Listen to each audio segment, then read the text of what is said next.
Nung laweng niyo po kadakala pwedeng asikasuhan kay Nyatu. And then, if the People's Initiative scheme would entail no cost, why not siguro? Siguro yun lang. Pero nung lawenye, kita pang magkano ang kailanganan to achieve all of this? It would run into what, billions ba? Ang narinig ko sa radyo. And it is not the time because our people are hungry. There is so much, there are so many other issues that need to be attended to by our leaders. So that charter change at this point, what is wrong with the charter, by the way? O iniing prangkahan ng amano ning Kapampangan lawyer at kasalungsungang acting governor ng Integrated Bar of the Philippines Central Luzon ay Attorney Maria Imelda IQ Tuason.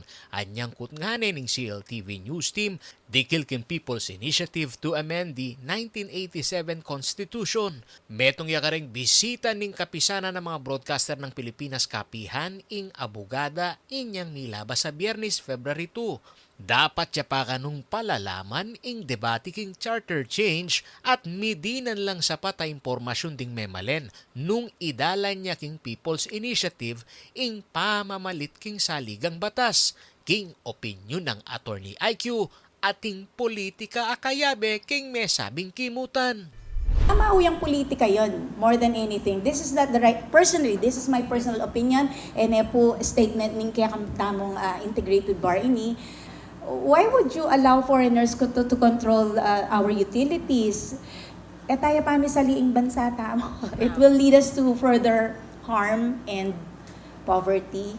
Agpang kang Attorney Tuason alaya pang pepalwal a resolution ang nanumang official statement ng IBP dikil king People's Initiative. Nung sakali man, dumalan niya pa kanu iti king IBP board bang pisabyan at panigaralang masalese. Kasalukuyan po, because our last board meeting was in Cotabato City, alake pa pong Linwal, we're having another board meeting in Dumaguete.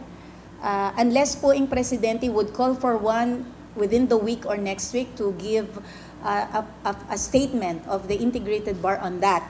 Balo yu po, I've been spending many hours already communicating with the chairman of the COMELEC, Chairman Garcia, para po makiabe yakin kaya kaming convention, because I understand that the brewing controversy and the issue for the day is that one about the People's Initiative. Ako yung kaya kayong talasuyo ay Paulo G. Santos, ating pusong makabalen.